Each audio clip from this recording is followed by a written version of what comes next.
Network is here. Hold no punches. I'm real revolutionary right now. Support this man, Black Media. He makes sure that our stories are told. Thank you for being the voice of Black America, Roland. Stay black. I love y'all. All momentum we have now, we have to keep this going. The video looks phenomenal. See, there's a difference between Black Star Network and Black-owned media and something like CNN. You can't be Black-owned media and be scared. It's time to be smart. Bring your eyeballs home. You dig?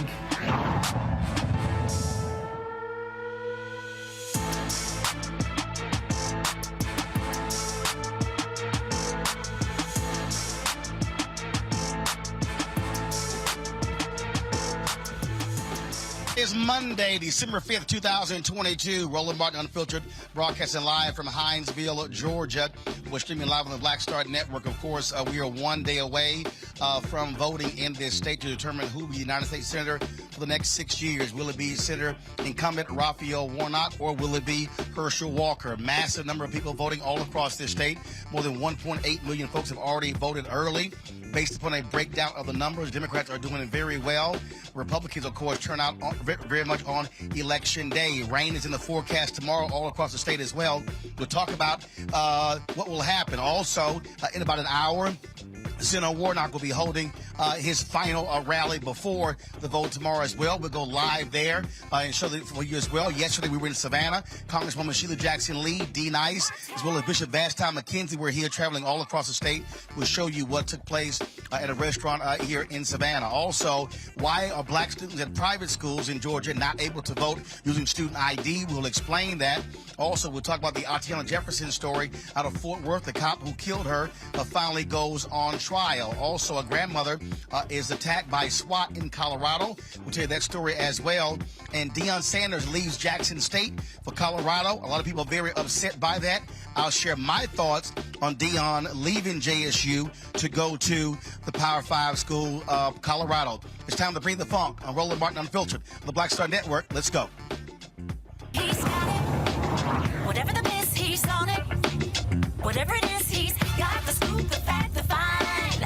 And when it breaks, he's right on time and it's rolling. Best believe he's knowing. Putting it down from sports to news to politics. With entertainment just for kicks, he's rolling. It's on go, roll, y'all. It's Roland Martin, rolling with Roland now. He's funk, he's fresh, he's real, the best, you know he's Roland Martin now.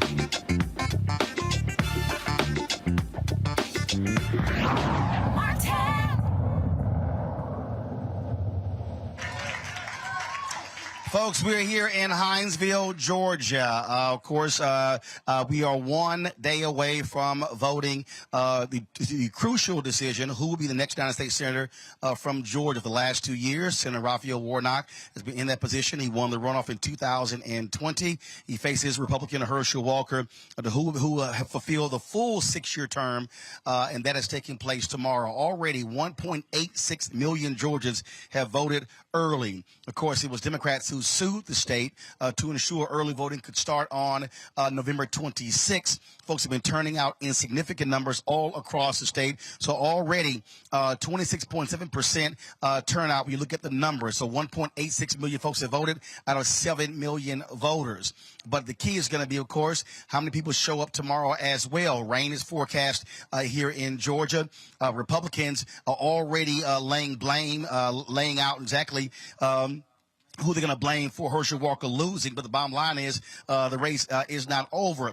The most recent poll shows Warnock 52-48 over Hershel Walker, but both sides expect this to be an extremely close election. Remember, it was very close last time. It'll be the case this time as well. So the key is going to be who turns out tomorrow in record numbers. Again, folks, last week, Georgia broke daily voting records 3 times with 76,000 voters that did not vote in the general election voting in the runoff. When you break down the current numbers right now, Warnock has a huge lead among independent voters, obviously among Democrats as well. 63% of white voters are favoring Hershel Walker. The key is going to be, what was black turnout going to be as well? Are you going to see significant numbers there as well? Remember, we were in several cities last week, and we were talking about turnout. Sandersville, for example, talked about 48% black turnout, and so the Warnock campaign is really hoping that number is going to be a lot higher. They have been seeing softer numbers in Savannah, his hometown. Yesterday, we were there at a black-owned restaurant there, Sloppy Toppy, where Congresswoman Sheila Jackson Lee of Houston, D. Nice, as well as Bishop Vashti McKenzie were there, as well as Senator Lester Jackson. Here's what Jackson, as well as Vashti McKenzie, had to say to the folks who were assembled. Voting Rights Act. But as you come to this point, there are people standing in pulpits saying, when I say pulpits, in front of microphones saying, oh,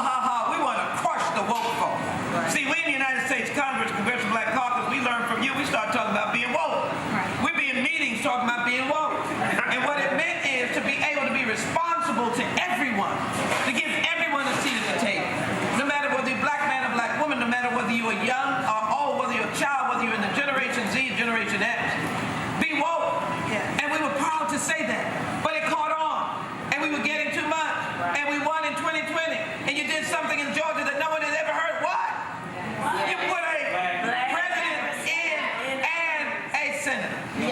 You did something that Reconstruction had taken out. And so folks are saying, we got to crush the woke folk. Y'all got to wake up. They are directly pointing their aim at the woke folk. And all the woke folk want to say is, give me a seat at the table. When I'm sitting at the table, I'm helping everybody. I'm going to get my small business. I'm going to open a private equity firm. I'm going to franchise this restaurant. I'm going to make sure that fourth grade black boys are not reading, but are reading. I'm going to talk about wealth in our pocket, housing where people need housing. I'm not going to say that your public house is not a home, but I'm going to get you to another home. That is what I see in Senator Warnock taking his rightful seat and making it a place where we as Democrats, and some people may say, make no never mind. I want you to know it's real. It does make you never mind when you have a situation of people who have had to fall under the oppression of that other person who used to be president. That same person who's announced in the last 24 hours he wants to suspend the Constitution. Anybody care about your First Amendment rights to speak, to sit in this restaurant, to be able to practice your religion, to have due process, to be tried in the jury of your peers, to be able to have equal protection under the law? Suspend the Constitution. All of that is wrong. And so I just want you to know, don't take lightly folks' words. Don't take lightly who the other fella is being supported by. And understand what Senator Warnock has said. He wants to be right over wrong. Not left and right, right over wrong. And what we have in Tuesday, December 6th, that's a famous date for me because I was in the Congress on my belly on January 6, 2021, 6 strings in my name. But I just want you to know that what we want is what they do not want. They believe they can take it on Tuesday because traditionally others go out to vote on Tuesday. We either forget or we thought we voted in early vote and we don't go.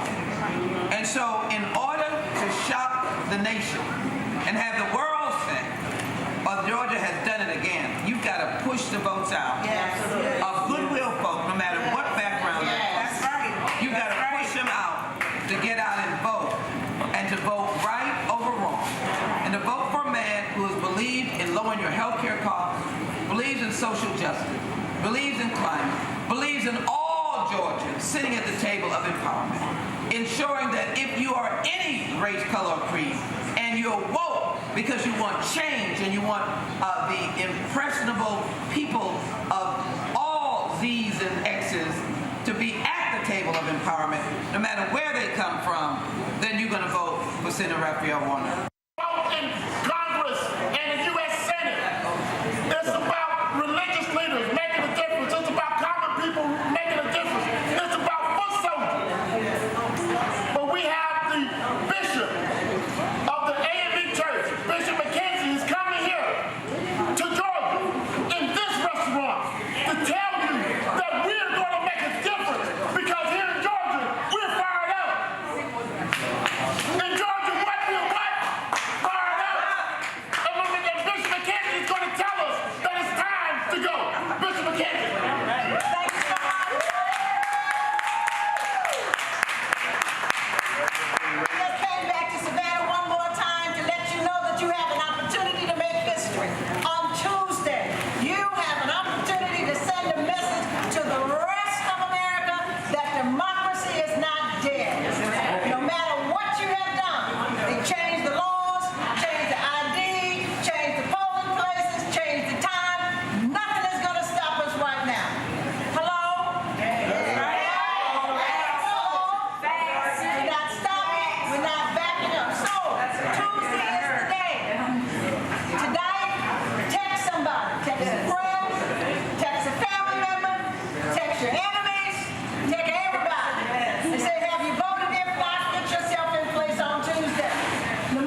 stand in line as long as necessary.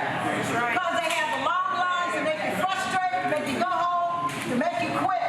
But is Georgia a quitter? No. Georgia quitter? No. Georgia quitter? No. So plan to stay as long as you can.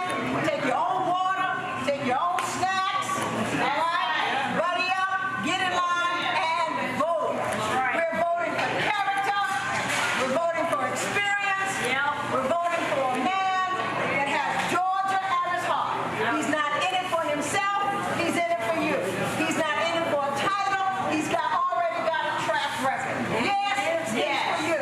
So what's on the ballot? Your job is on the ballot. How much money you earn is on the ballot. Your health care is on the ballot. How much you pay for gas is on the ballot. Where you live is on the ballot. All of your rights are on the ballot. Woman's right. Yes, sir. It's on the ballot. So don't sleep this election. Don't sleep this election. Tuesday we're going to do what? Tuesday we're going to do what? Tuesday we're going to do what? Vote for who? Warnock. For who? Warnock. For who? Warnock. You got it. You got it.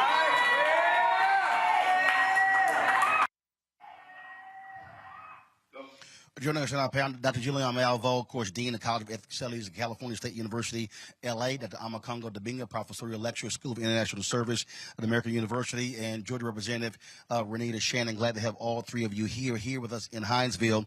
Is Al Williams, also a Georgia State Representative, Donald Lovett, Chairman of the Liberty County Georgia Commission, and Stephanie Jones-Heath, CEO for Diversity Health Center. Representative Shannon, I want to start with you. You already see Republicans trying to craft a narrative. They're complaining about the amount of money that Warnock has been spending. They've been outspending them on ads, on television and radio. Also, when you look at what's been happening on the ground, he's had far more campaign events than Herschel Walker has had. And so they're already blaming Senator Rick Scott and the NRCC, the whole back and forth between Mitch McConnell, and also Governor Brian Kemp did not appear with Herschel Walker at any campaign events to close this out. And so they're already trying to establish, and I saw one story where they said basically we're hoping and praying there's a victory, but they're predicting it is going to be a loss. But what I keep telling folks, the only way to guarantee they lose is to vote.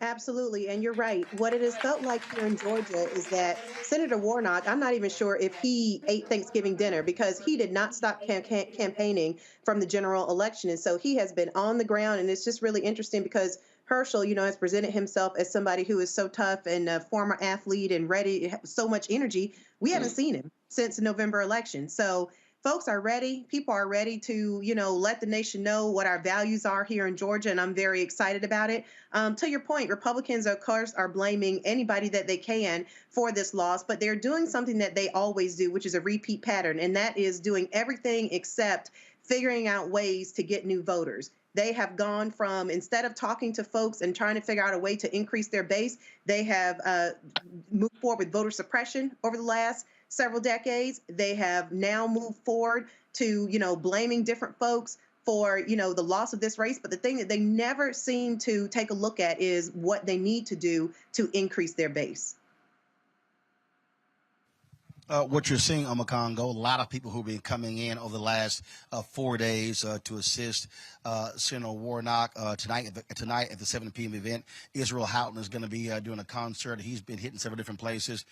D. Nice has been a bunch of different places as well. Tasha Cobbs Leonard and so many others. Jeezy will be performing tonight as well. And so just a number of folks, young, old, church folk, of course, folk with different entertainment are really descending on the state.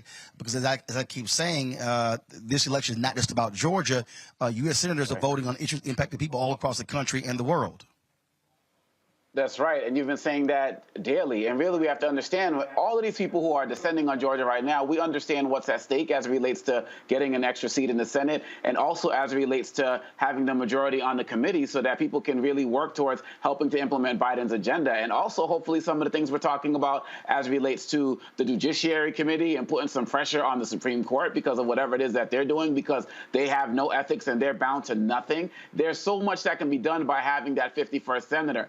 But I also have to say, Roland, I'm so proud of the work that we're doing in terms of showing out and showing up and, you know, donating money, as you've been talking about, to the organizations on the ground, doing the work, Black Voters Fund and the like. But we also have to remember that we never should have been here in the first place.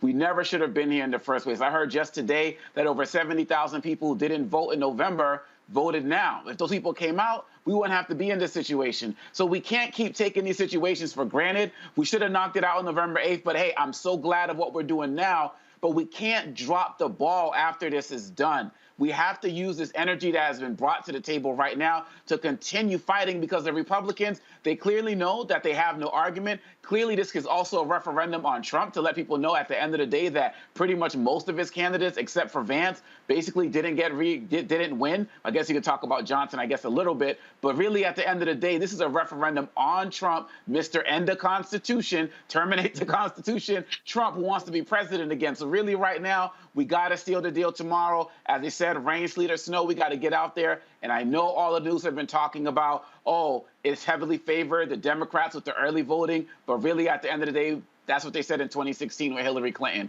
And we saw what happened then. So let's keep up the fight and let's win tomorrow. One of the points, Julian, that I keep making also is that we do have to completely change how we engage Black voters when elections are taking place. Because if you look at numbers, if you're looking at 45, 48, 49, 50% turnout, the reality is if Black voters in various counties, not just in Georgia, but we could talk about Mississippi. Mike Espy lost by 65,000 votes. Cindy Hyde-Smith, there were more than 65,000 Black folks who never even voted in that election. If Black folks vote at 70, 75% of our numbers, we actually can blow folks away all across the country. And so there has to be a different level of voter engagement when the election is not taking place. So when the election does come around, folks are ready. You know, Roland, what has to happen is there has to be a new conversation with the Democratic Party. The fact is that the Democratic Party ignores us until the last minute. We get our voter engagement organizations like Melanie's Black Civic Participation, LaTosha Brown's, some of the others. They get in there. They're doing the work that the DNC needs to be doing. We raise the money for them. All of us have written checks, sent it via email. But the DNC has not necessarily funded this. The Democratic Party is addicted on ignoring Black people. And if the Democratic Party paid enough attention to Black people, we would have the Democratic majorities we need to implement not the Biden agenda, but the people's agenda. But the fact is that we've talked about it time and again. The Democratic Party is not passionate about Black people. And so when you see the votes that are left on the table, the 77,000 there, you look at Mississippi. I was talking to some people in Mississippi this morning about the water crisis and the Republican governor who continues to disrespect the Democratic mayor of Jackson, Mississippi. So now DOJ has come in. But had we had Black senators in Mississippi, had Espy won as opposed to the hanging lady, we would have had a different situation in Mississippi. So Democrats need to get up, smell the coffee or whatever they want to smell, the marijuana, smell whatever they need to smell, and figure out that their base needs to be cultivated just like any other base needs to be cultivated. But see, here's the point, though, that I keep making. We can't put that in the hands of a party. And what I'm saying is it's our interests that are at stake. And so, Renita, that's the fundamental problem that I have. Look, what Black Voters Matter has done is said we're going to be 365 days a year. That's what we're talking about. You know, we've got to have civic engagement classes. We've got to be able to walk people through basic understanding of politics. If you leave it up to a party, then you're actually leaving your fate in the hands of somebody else. The party is the outcome of the election. Look, Democrats and Republicans run.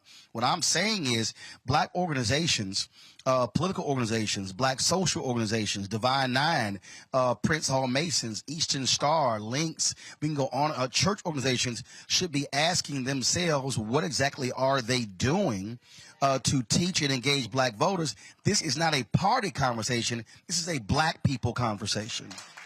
Well, it's actually both, because to Dr. Malvo's point, the Democratic Party, has influence on these elections, and you will hear more about this, I'm sure, in the coming months. But even sometimes when you have Black candidates who are stepping up and talking about Black issues, you will have the Democratic Party saying, don't make the ticket too Black, don't support Black like you have issues of the Democratic Party pushing back against Democrats showing true passion for Black voters, Black people, and Black issues. So you do have that on one side, and it does have an effect because they are having a negative impact on us winning elections, because those are the issues that we need to be talking about, because we know that we can only consistently count on Black voters to win elections for Democrats. But to your point, Roland, of course, the community organizations, we would love for more of them to step up and to assist. But we need both of these things working. It cannot be one without the other. Congo. Yeah, I think that really at the end of the day, if we don't understand now that these Republicans are never going to stop, they never stopped with their voter education. Yeah, if they had the wrong candidates, but if they had the right candidates, who knows what's going to be happening as it relates to the voter turnout. So if we don't understand now that this is a 24/7 activity, we're not going to, I remember when you were talking about, what was the other race where there wasn't even fully engagement with students at these HBCUs, really, at the end of the day. And so we got a new group of voters that are going to be coming up between now and 2024. How many young people are going to be out there who are going to be of voting age? If we don't spend the time daily using our social media, using all of the platforms that we have for voter education, like I said, my daughter's going to be voting in this next election in 2024. I'm excited about that. These elections, especially with the Republican Party being as divided as it is, 2024 is ours to lose. It is ours to lose. So if we get into this habit now of just saying if Warnock wins tomorrow, that, we're going to be good until, say, like what? The fall of 2023, it's a done deal, because you can bet that the Republicans are doing their best effort to regroup right now and already learn from their lessons. Like you said, they're already acting like Herschel Walker already lost. They're on to the next thing. We cannot win tomorrow and get complacent, because we're going to set ourselves up for 2024 and more losses. And that's going to really hurt all of the things that we've been able to accomplish so far. So like you said, our fraternities, our businesses, our churches, all of our religious institutions, our community centers, we have to stay committed to talking about this and doing this work 24/7. It is on us first and on everybody else secondly, as it relates to engaging in what's best for our community by picking our leaders and not letting them pick them for us. Mm-hmm. The reason I frame it this way, because, again, when you look at numbers, first of all, African Americans who are 65 plus more identify as Democrats. They also vote higher than anybody else. When you start going down 55, 45, 35, when you get to 18 to 35, those are the lowest. First of all, those people who less self-identify, but more importantly, they vote at the lowest numbers. And so there has to be a level of engagement between elections, because here's the piece. You got to get this runoff right now. Look, you still have next year in different places, gubernatorial races, state rep, state senate, school board, DA races. There are elections every single year. And so this has to become a norm, a practice, and not so simply only focusing in presidential years or in midterm years. Roland, one of the things that's challenging. One of the things that's challenging is the fact that they've taken civics education out of our schools. And so really it is upon, as both Renita and Omokongo have said, upon us to do the work to educate our young people. Once upon a time, when I was a kid, but that was in the old days, we had civics. And then some of us remember the voter rock, it was a bill, it was only a bill. Schoolhouse rock, yeah. But there was a premium attached to voter education. Now there is a premium attached from those people to voter ignorance. They would prefer for our people not to know. So this really is a mandate, as you say, every year in November, or sometimes in June, depending on where you are, there is some form of an election. Even it's an election for tax collector, dog catcher, something. What the issue we have to do is to make sure that our young people understand what's at stake. One of the things that happened very nicely in this midterm is that the full Republicans, at the Supreme Court rather, same thing, full Republicans, basically did Dobbs, and that energized young people, especially young women. Now we can't have a hot button issue at every election. What we have to have is educators saying, this is why you do it, this is what you need to do. Our NAACPs need to do more of what they used to do. I don't know that they do it so much anymore. Our churches, many of our churches are extremely engaged, especially with Raphael Warnock in there, Freddie Haynes doing his work, so many other ministers, my own pastor, Reverend William Lamar at Metropolitan AME Church, basically dealing with this work. But it has to be a national mandate from Black people, bottom up. It doesn't have to be, I love the fact that Vashti is there, my Sora and my sister. I love Sheila Jackson Lee doing her preaching and her teaching. But you can't just bring out the big guns. You've got to have the school teacher, the pastor, the neighborhood guy, the barbershop, the beauty shop, talking about voting. That's a mandate that we have to have. I cringe at the notion that we could have done this in November if some of those votes that stayed home had come out. And that's a lesson for us, for all of us who say that we believe in freedom. So what are we doing about it? Representative Williams here in Hinesville, what has been happening in this city, in this region? Have you been seeing the level of voter engagement, and what do you expect the turnout, the overall Black turnout, to be once all votes are cast from this area? The enthusiasm is here. I've never seen it this high for your runoff before. We voted strongly here, but I agree with much of what is said. We need to increase our vote by about 25%. We are one of only two blue counties in all of southeast Georgia. That's Chatham and Liberty. But one of our big problems, if I might piggyback, we don't have enough preachers that talk about the issues year-round. We can count the preachers. And everybody wants to raise tithes and nobody talking about saving homes. And until we do that, we're not going to see a real significant increase in the vote. Because I don't care how many organizations you've got, the vast majority of these Black folk go to church somewhere. And when it doesn't happen there, it does not happen. And we should not wait. Now, I agree, Democratic Party got to get off their laurels and start dealing with issues and dealing with them positively. But here in Liberty County, it's not if we're going to be blue, but how blue are we going to be? We've got to pick our percentage up. Stephanie, your thoughts on this, and also in terms of look, healthcare has been one of the biggest issues, not just in this state but elsewhere. But is that truly resonating with Black voters here? I think for a lot of the patients that we see in the clinics, and I know healthcare is one of the biggest topics for us and what I focus on, because we did not expand Medicaid here in Georgia. So for a lot of people, they don't understand and make that connection, the importance of voting and who you have in office fighting for those things around health care, like your medication programs right now. A lot of people have high copays, high deductibles, and different things like that that they can't afford to pay. So who you have in those seats representing you, how important is health care to them? Because we get too many people that come through the doors. They don't look like us, but they don't have health care either. But they don't care, but they still show up to get the services.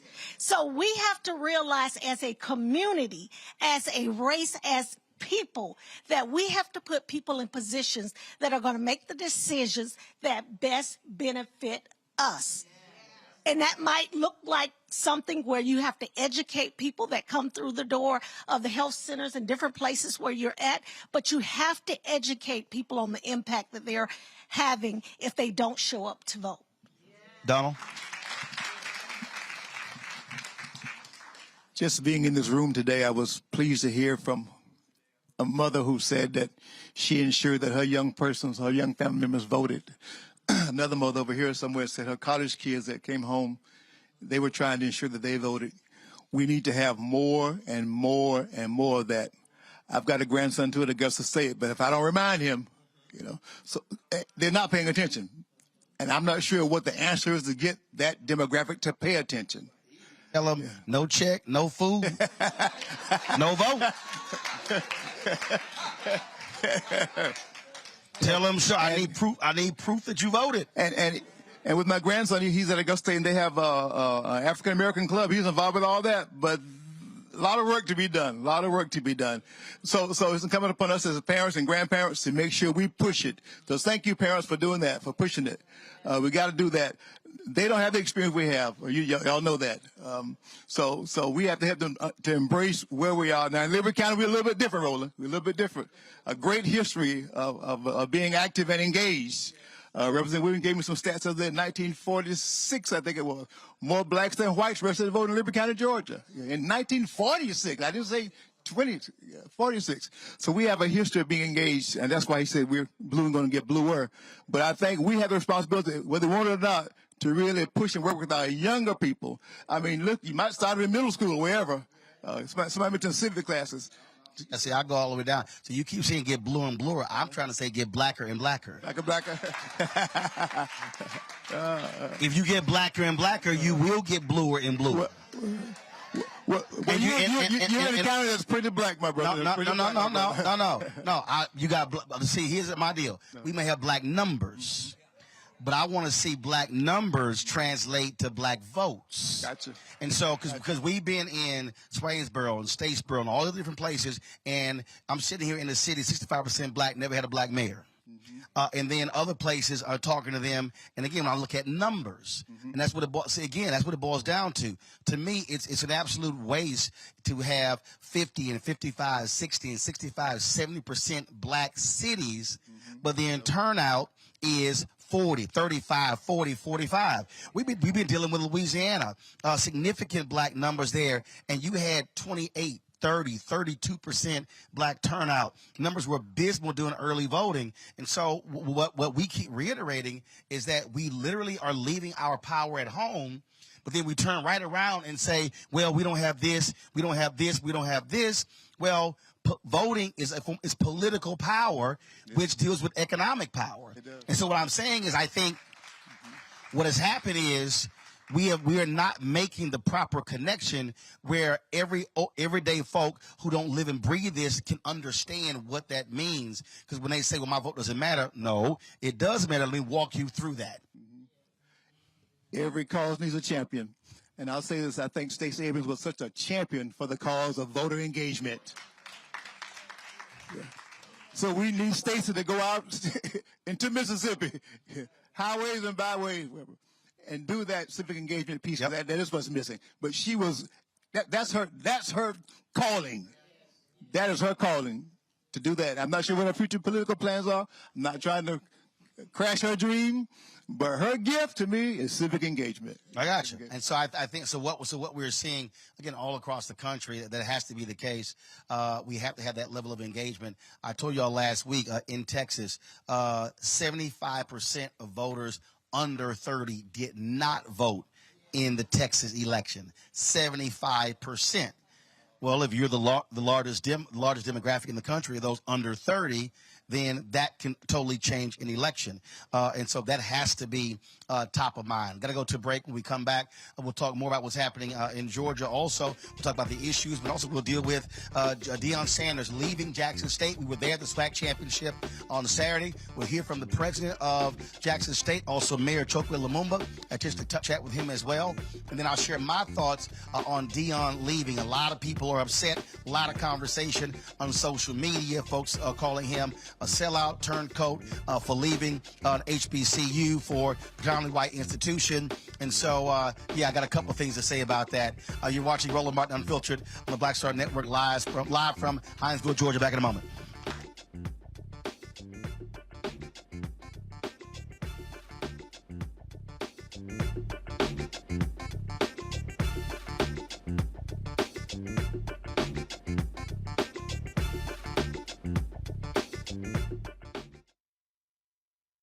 Is it just me?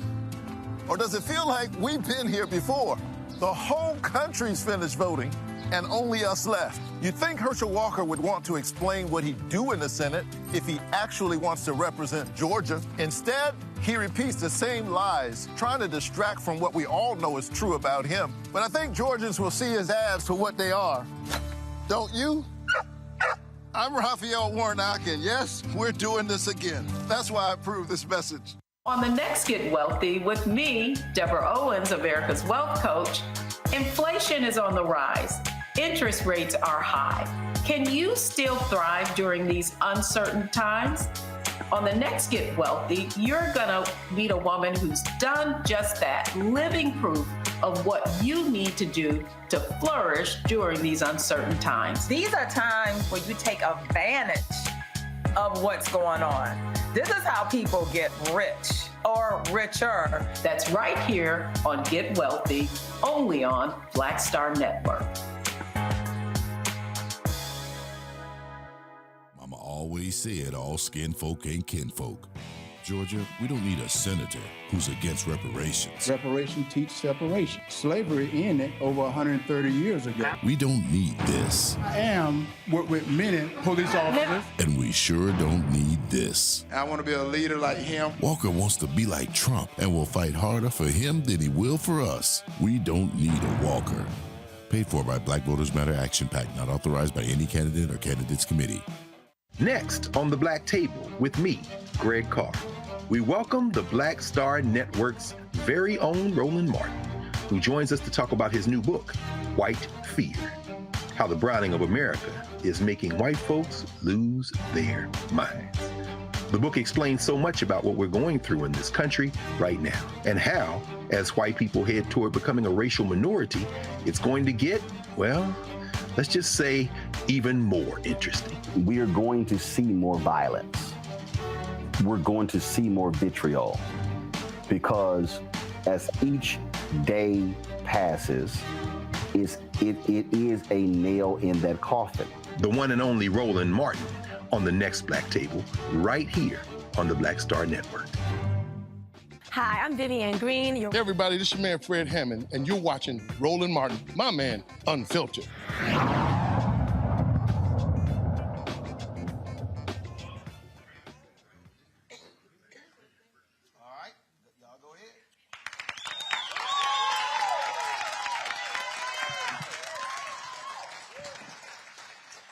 All right, folks, welcome back to Hinesville, Georgia. We were in Jackson, Mississippi on Saturday, where Jackson State University completed an undefeated season, beating Southern University 43-24 in the SWAC championship.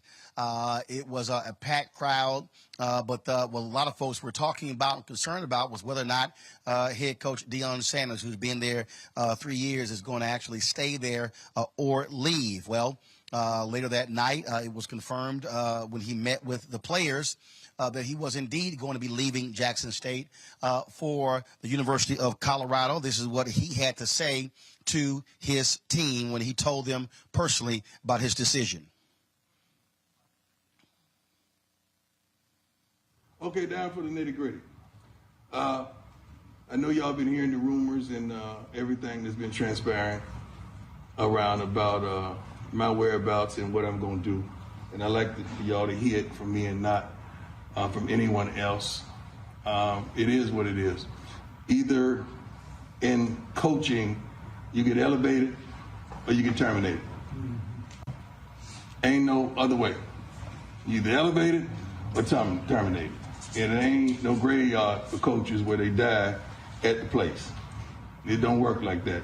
They either gonna run you off or you gonna walk off upon your own recognizance.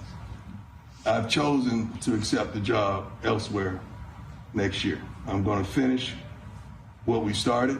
We're gonna dominate. I'm gonna be here to that end and that conclusion. And then when that conclusion, we will move on. Now, what I don't want you to do is thinking something is better on the other side in regards to some of you. I would like to have the opportunity to meet with some of you so you don't go and jump in the portal and you die in the portal.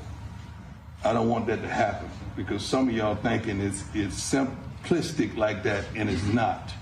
That portal will be loaded on, is it Monday, fella? Yeah. Monday. Portal opens, be loaded, and they're gonna call and they're gonna ask, because that's what we've done for some of y'all when we were trying to acquire y'all. We called and we asked your coaches, anyone we knew, what kind of character, what is it? And I don't want you thinking, since you have the Jackson State awards on you, that people are just gonna flock to you and they're gonna lace you like that. This is one of the best universities, I believe, certainly in FCS, that you could have an opportunity to play at because of all the bells and whistles and these particular things that we brought here.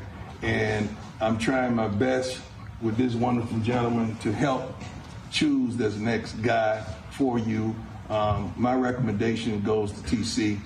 They know how I feel about TC. I want TC, and several of the staff members are going to be retained here, but that's mine. I would love for someone in-house, because I don't really know how y'all would act with somebody outside the house coming in to really not understanding how we function and how we get down. So that's my recommendation. So just clap it up for TC.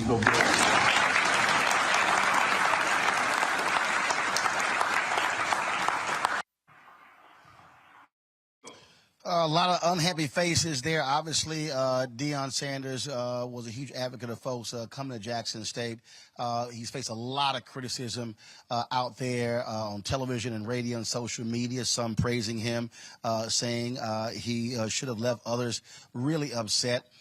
He actually addressed the issue at his news conference at Colorado about that very question in terms of his blackness. The thing that alarms me the most is just because I'm leaving Jackson, they think that I'm leaving African Americans. I don't know if you noticed or not, but I'm black. I can never leave who I am and what I am and how I go about being that. So it is still my task to look in that locker room and see 65 to 70% of African American men trying to help them get to the next level, as well as all the others. My calling is for young men, young women, and people of all walks of life, all social climates, and all ethnicities. That's my calling. My calling is not built on a location. It's built on a destination. Now, that was good. You're supposed to clap for that.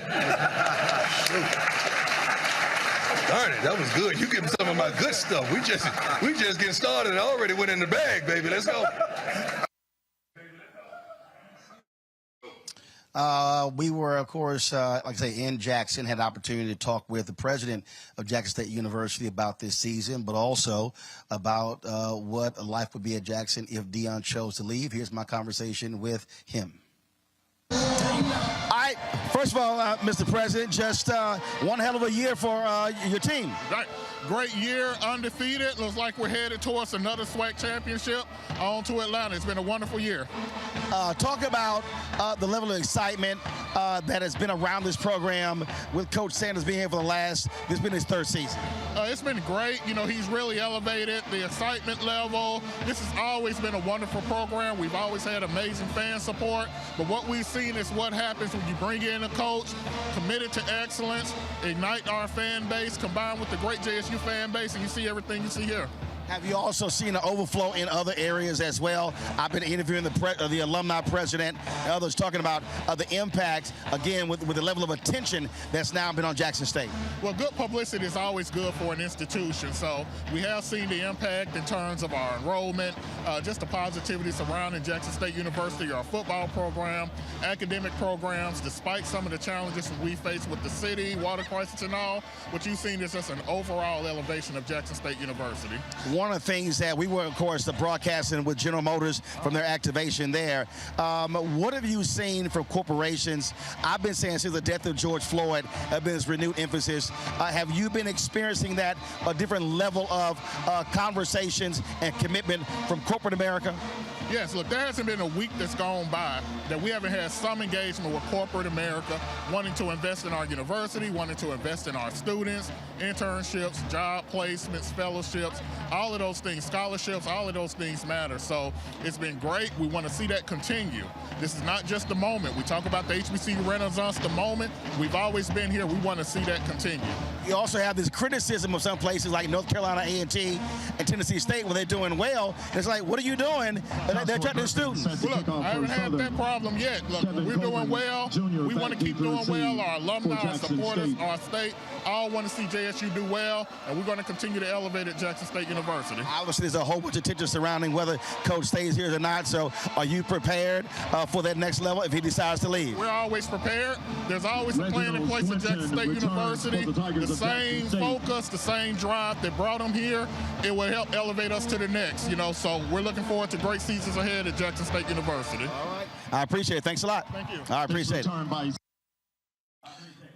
Mayor Chokwe Lumumba was also at the game. We had a chance to chat with him about that very issue and a couple other things happening in Jackson. Here's that conversation. All right, Mayor, talk about just what this undefeated team has meant for this city. Yeah. Well, it's not only a sense of pride, it creates a sense of place in our city, an atmosphere, an experience that people want to come near and far to see. We're very proud of not only Coach Sanders, but the young men who have given their all in order to achieve the success that they've achieved thus far. And I think it's a moment that speaks beyond Jackson State. It's an opportunity. It speaks to the real opportunity that exists for HBCUs across this country.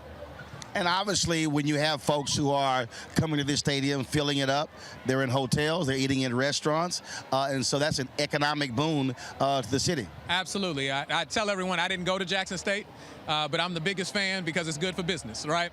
So we're very proud of them. As you said, heads and beds, it's an economic boost for our city. And so that's why we have to keep this tradition going, make certain that the experiences that I had as a young child and many people speak of over the years are the ones that we can promise our children going forward.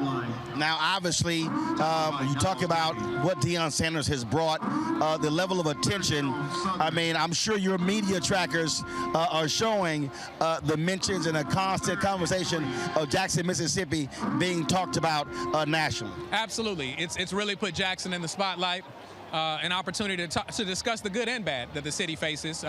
No city is without challenges, and so we appreciate having a platform to not only build on our good, but to correct our bad. And so we're grateful for what he's brought. And so this is a spirit and a moment of gratitude for us. We're really grateful for what we've been able to accomplish and experience here. So a lot of folks have been, we were on a plane flying. A lot of people kept stopping me. Is he going to stay? Is he going to go? They were going back and forth. It's a whole bunch of folks praying that he stays. Many folks thinks he's already gone. Just your thoughts on that. Well, fortunately, I'm grateful that he and I have had an opportunity to interact and sit down to dinner a few times. And so prayerfully, he knows how much value he has from the city, how much value we hold in him and his family and what they've meant. I don't know any more than the next person as to what his decision is, and I respect the fact that it's a personal one, but he does know that we loved him first, right? We continue to love him, and so hopefully they walk away with that understanding. And as I said, it's a spirit of gratitude, no matter what choice or what direction he goes in. We were talking about, obviously, economic impact, but also just talk about, a lot of people, I try to explain to folks, when you talk about an HBCU in a city, it's not just the university. Just like for me at Texas A&M, it's also, for me, that's in College Station, the impact it has on the entire city, on the entire region. Absolutely. As I said, Jackson State University, Jackson State athletics creates a sense of place. It's not only a game, it's an experience. Anyone who's been to an HBCU game is well aware of that. Just as many people stay to watch the halftime show as does for the actual 4 quarters of play. And so, we're happy to have this institution. It's an institutional asset for the city of Jackson, not only in what it provides in this experience, but in so many ways in terms of helping us resolve the issues we have across our city. I will ask a political question. You got a pretty good decision by a federal judge when it comes to your water issue. Absolutely. I'm grateful that we've been able to work hand in hand with the EPA. It speaks to the leadership. Another young brother who's an HBCU grad himself. We've had an opportunity to have honest dialogue and discussion to talk about that the solutions for Jackson require a deviation from the EPA norms that we know. And so I believe that they've really set a tone a tone of support, a tone of not just looking at the issues and the regulatory functions of the EPA, but a tone of how do we help communities who suffer from environmental racism, issues of environmental justice. And I think that there's more in the very near future to be shared on that end in terms of what that partnership will reveal. Mayor, I appreciate it. Always good to see you. Likewise, my brother. Always good. Always good. Appreciate Thanks a bunch. All right, be well. All right. Joining us now is Scotty from Offscript TV. Scotty, glad to have you. Man, if you look at the reaction, it has been fast and furious, hot and heavy since Saturday night. First off, there were, I saw a lot of people, they were blasting Deion, saying, how dare you skip out on black media. First of all, we were standing literally right there. Coach Dooley was actually still doing the news conference. Deion came up to the door, opened the door. They said Dooley was still going, and they said, hey, come back later. He then said, well, I'll try to make it back. And then he sent word that he was going to be addressing his team. And, of course, he flew off up to Colorado. And so for the people who are out there commenting who were not even there, I was, and I saw with my own eyes. My team heard it with our own ears. So just understand, y'all know what y'all talking about. But Scotty, talk about just the vitriol that folks have right now for Deion Sanders in the state. Oh, it's bad. I'm talking about, you would think that he stole something from your grandmama's purse. It's so bad. But what happens is the flipping of the situation. What bothers me is how just 2 or 3 days ago, he was everything. On my channel, I call him Jesus Christ Jr. because that's how people look at him. But now you would think he was a used car salesman that sold you a lemon, and now you're looking to take it back, and he won't accept it. Deion has done so much for Jackson, and they're still wanting more, and he was doing jobs that he wasn't even entitled to do. Like he wasn't even put in place to do. He was the commissioner, he was a mentor, preacher, and now all of a sudden, when he does something for him to elevate his profile, do something for his coaching staff, so they can have life-changing money going from $60K to maybe $150,000 or $300,000. Now he's considered the bad guy. I just don't understand it. I've had people say, look, he has enough money. Why does he need more money? Well, first of all, I ain't never heard nobody ask that question. I mean, trust me, I've heard all of that. The other thing that jumps out again is when I listen to it. I mean, he's been called a sellout. Others have said, well, he sold a bill of goods because he was talking about building up HBCUs and why can't people come to HBCUs. Others have said he had no shot. Jackson State gave him a shot when nobody else gave him a shot. Well, he delivered. The team went 27-5, won a SWAC last year, lost in the Celebration Bowl, came back this year 12-0, and the favorite to win the Celebration Bowl. He plans on coaching the game on December 17th. So it's not like Jackson State did not benefit from Deion being there. The funny thing is, though, the eyes are all on Deion because Deion's the public figure. But what really needs to be dove deep into the subject is the president that you had the interview with. What was your part to play in Deion leaving? I've talked to Deion's camp, and they said they had numerous of times where they were trying to make progress, innovation, that the president stopped them, that the president had a beef with Deion, that they didn't see eye to eye on a lot of issues. So he might get on a public platform. He might talk to you and say that Jackson State is going forward, but he was the one hindering its progress even more, and that made it even more difficult for Deion to want to stay. Because if you're the person bringing all the attention, all the resources, and you're constantly battling in-house with your with your university president over how you're doing it, at some point somebody's going to get tired of it, and then they're going to go where they feel they're going to be wanted. I've talked to folks at Jackson State. They said that wasn't the case, that Deion got all the support that he needed as well. But here's the deal, Scotty, and this is the thing. Coaches leave. Coaches leave all the time, and I think that a lot of people in their minds, they thought he was going to be there 5, 10, 20 years, but he actually said when he first got there he would entertain other offers. I'm trying to understand why anybody will be shocked that he left. Listen, let's just keep it a buck. With black people, we hold on to what we want to hold on to, and we hear what we want to hear. When Deion first came down to Jackson, he specifically said that God called him down to Jackson. He accepted the call and the charges and everything that was supposed to be in place for Jackson, leveling the playing field, bringing our kids back home. So when you hear all this and you get linked and sunk into the message, and then the person leading the message then goes off and goes to the PWI that you were just talking about, that you were trying to take kids from, and now you're going to be taking the kids that you brought to Jackson with you.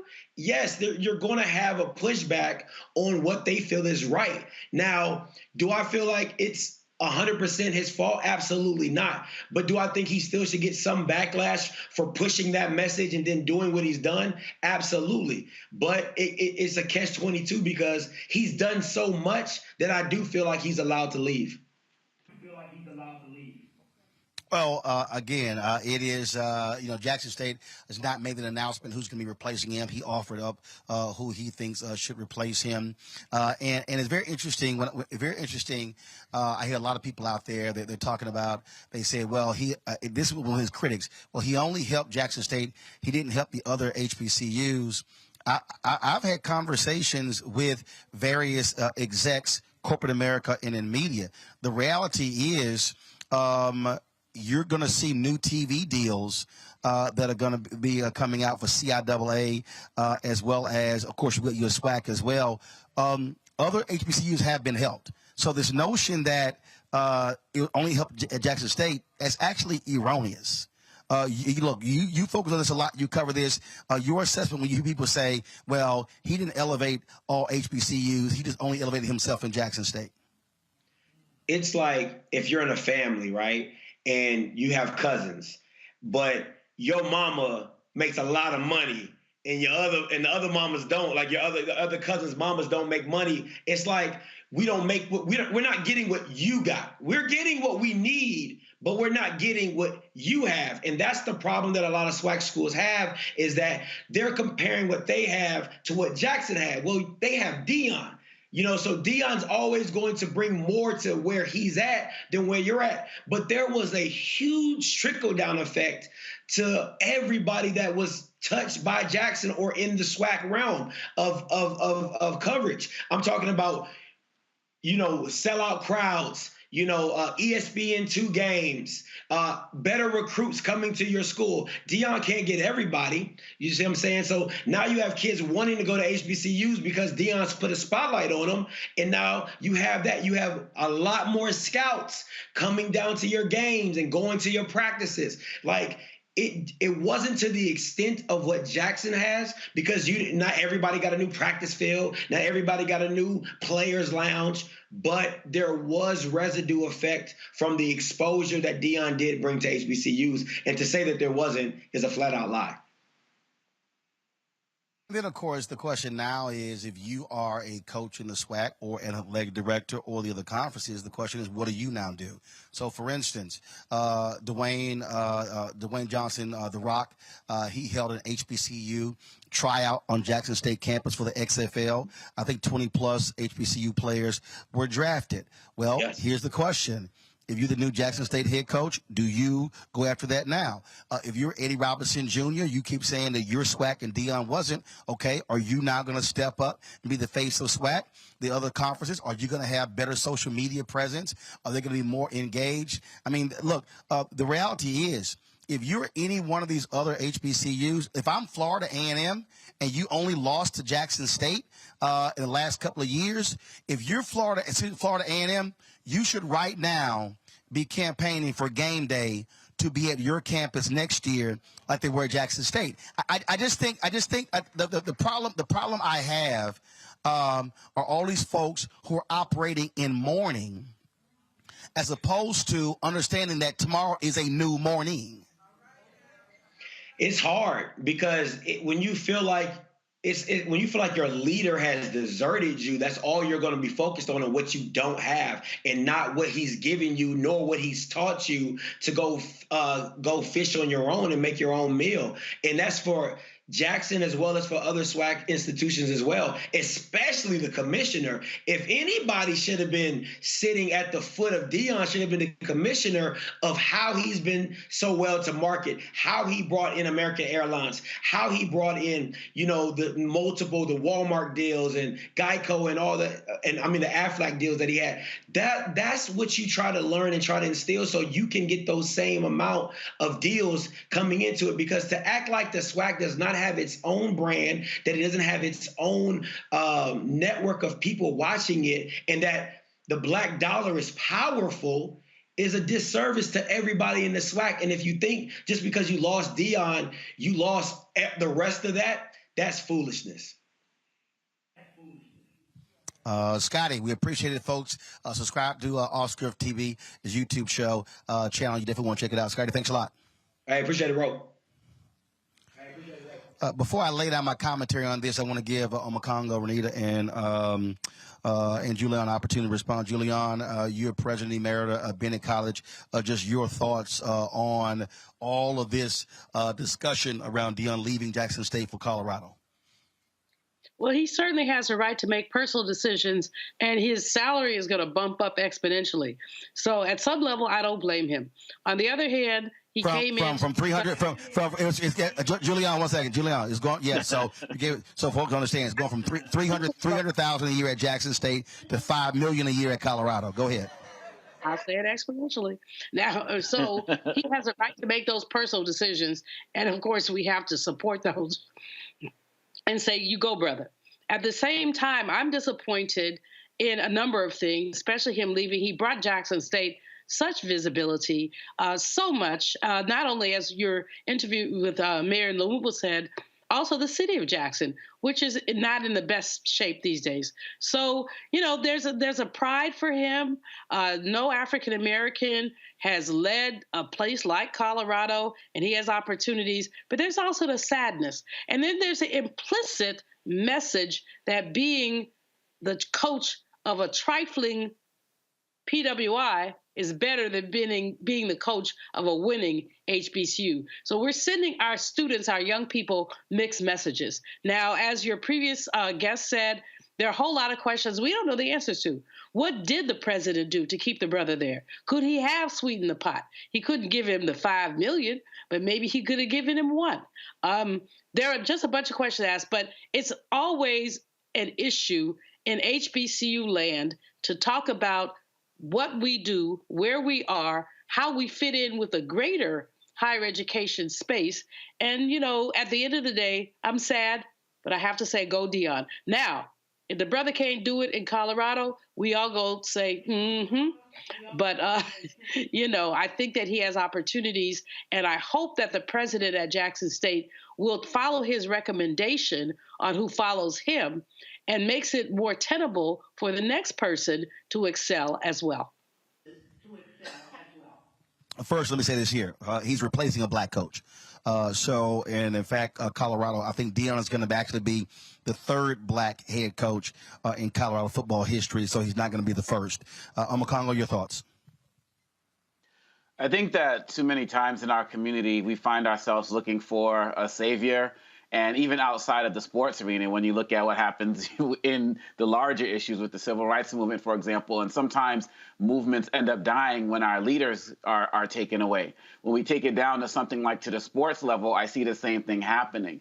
And I think that rather than put all of the emphasis on one person, we should be looking at mimicking the culture that was created, the culture of winning. And that can continue regardless of who the figurehead is. Throughout history, we've had too many instances of people realizing that when it came to black people, whatever we're talking about, just remove the figurehead and everything else dies. As Scotty was saying, there was a lot that Deion did for HBCUs, coming out of his own pocket for things. And quite honestly, given the fact that he did so much of that out of pocket, who's to say? I believe that he's going to continue that support now that he's making more money. And so really at the end of the day, we have to understand that first of all, when it comes down to this HBCU versus PWI type mentality, we have to understand that we're all in this together. There are many people who don't have degrees from HBCUs who support HBCUs to no end. So really, at the end of the day, when I look at what Deion Sanders is doing, we spend too much time trying to tear people down, and we need to spend more time building people up. I am definitely not the person who subscribes to the idea that PWIs are better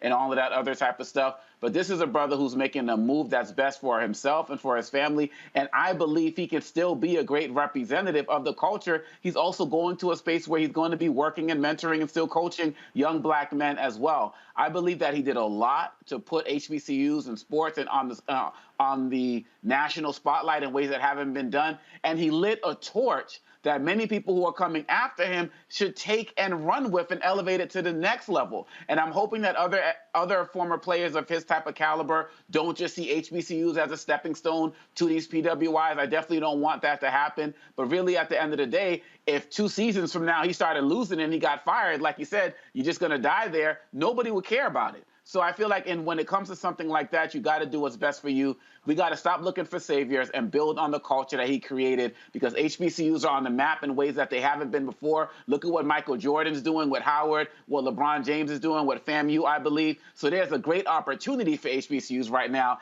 and we just got to take it to the next level. Renita?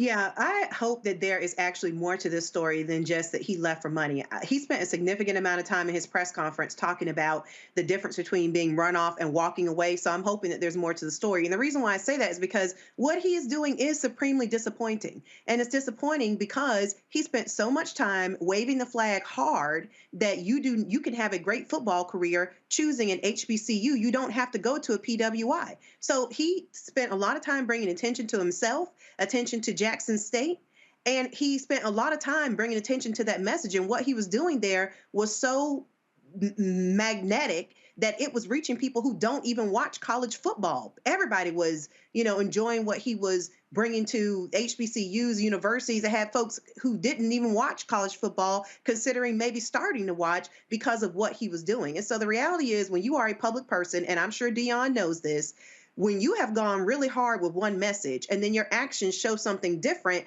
people are going to have criticisms for you. It doesn't work in politics, and it doesn't work being a public person. And Roland, I'll put it to you very, very, very directly. If people were to find out tomorrow that you don't vote, your viewers would have your head because you spend so much time talking about voting. And that is what is happening here, is that Deion ran that message so hard about not having to go to a PWI in order to have a great football career. And this is what he does now. And I think had he not run that message so hard, people would not care. This wouldn't be happening. This wouldn't be a conversation. Or if he were leaving Jackson State to go to another HBCU, I don't think we'd be having this conversation. We're having this conversation because his actions look like they are exactly what he has spent the last months or so preaching against. But it's his life. He can do whatever he wants. It's his life. Let me share this. I've said this before. There are 107 HBCUs in the United States. There are 230,000 students that go to those HBCUs. 20% of those students are non-black. So that means about 195 or so thousand of the students at HBCUs are black students. There are 1.6 million black students that attend PWIs in the United States. Okay, 1.6 million versus 230,000 total students out of 107. Now, when I listen to folk who are angry and upset with Deion Sanders, I thought about one of my staffers who came to me, and she was scared to tell me that she was taking a new job. And she told me she was leaving, and I said, well, why were you scared? She said, I thought you would be upset. I said, I've never been upset when somebody left. I said, and the reason I've never been upset when somebody left, because I always know no matter who you are, you can be replaced. I said, the only person that cannot be replaced is me, because I own it. Now, let me explain that. I don't get upset when somebody leaves. I've never gotten upset when the pastor left a church. I've never gotten upset when the editor of a paper or a place left. I've never done that. Because the reality is, what I understand is, no institution dies or survives based upon one person. Now, the issue is not an institution dies when a person leaves. An institution dies when the new person comes in and does not handle their business. Now, so for folk, again, who need to understand this, okay, what we need to understand is this here. It's a whole bunch of black people right now commenting about Deion Sanders leaving in the HBCU, and not now one of them worked for a black-owned company. It's a lot of people who are commenting about Deion Sanders leaving who don't live in black neighborhoods. It's a lot of people right now who are commenting about Deion Sanders being a sellout when it comes to leaving Jackson State, and they make no affirmative decision to actually buy black. Now, see, it's real easy to focus on Deion, but not look at yourself and what you were doing. And so that's what gets me when people are upset. Now, what folk also have to understand is everybody ain't built the same. I understand. When I was at CNN, they asked me to leave the Tom Jordan Morning Show, to leave TV One and all my books and my speeches, and I said no. I said, I'm not leaving my black stuff. Y'all haven't given me a daily show. You haven't given me the higher salary, so I'm not going to leave my stuff on an impossible promise. I had a lunch with John Klein. John's a great guy. It was in 2009. He was the president of CNN US. He asked me, when are you going to get done with all this other stuff, TV One and Tom Jordan? And I said, well, you gonna give me a 5-day-a-week show? There was no response. I said, well, I ain't leaving. Well, the next year, John Klein gets fired at CNN. I don't leave CNN until 2013. When I left CNN, I still had TV One, Tom Jordan, and all my other stuff. And so everybody out here is not committed specifically to working in black institutions. And that's fine. There are black people right now who are in media, who work at ABC and NBC and CBS, and they want to work in mainstream media. They are not committed to working in black-owned media. I made a conscious decision to do so. Now, Deborah, you look at Robin Roberts. She's making $20 million at Good Morning America. When you look at Al Roker, when you look at so many other different people, they're making multiple millions, and that's fine. I made a different decision in terms of what I wanted they would do with my life. And so understand that's the case. And so, Renita, you're absolutely right in terms of what Deion said and what he was saying. But also, it's also incumbent upon us in black institutions to also make decisions as to how we lead them. So let me give y'all an example. I didn't leave the Chicago Defender because CNN called me. I left Chicago Defender because the folks who own the Defender wanted the paper to be a small community paper. That wasn't my vision. I was trying to make the Chicago Defender into the nation's leading black media organization. They didn't want that. I said, I got to go. Now, understand, for 20 years, the Chicago Defender lost money. It was a bad paper. It was called the Chicago Offender. I get there, we lose money my first year, make a profit my second year, make a profit my third year. Now, when I leave, the paper goes down after I leave. That ain't my fault.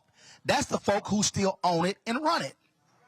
And so, the challenge right now for Jackson State or for every SWAC school and for every HBCU is not to decry Deion. What you should be now saying is, who's going to be our new leader? What's the plan of action? And so I never thought Deion was going to stay at Jackson State 3 or 4 or 5 years. The fact that he stayed 3 years is also surprising. And so the fact of the matter is, what we've got to learn to do in black institutions is, to Amakongo's point, stop sitting here looking for the savior, but also let's create multiple people who understand what we're doing and also what we're trying to build. Now, let me make this point as well. And so I made a point about giving. And so a lot of people came at me, well, how you trying to equate, black giving, and the national average for universities with giving is about 7%. And so these schools are doing this, and Jackson State's giving, according to the president of the Alumni Association, I interviewed Saturday, is at 13%. Then I had a brother who hit me up and he said, well, you know, black students have a higher student debt ratio to white students, so therefore we can't afford to give. Okay, so let me walk through that. So I'm confused right now. So we say on one hand that HBCUs have been historically underfunded. Then we say we don't get the corporate support.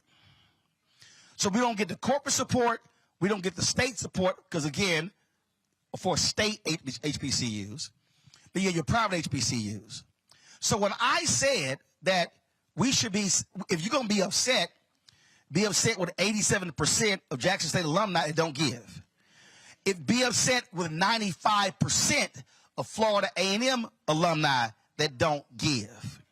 And go down the line. Claflin has the highest giving of any HBCU, and it's around 50+%. Then it's Spelman and the others. Morehouse's number, very low. Howard University's number is under 15. Now, when I criticize the giving rates, again, folk came back at me, Nicole Hannah-Jones and others, well, here's the average. I don't want to hear a damn thing about the average.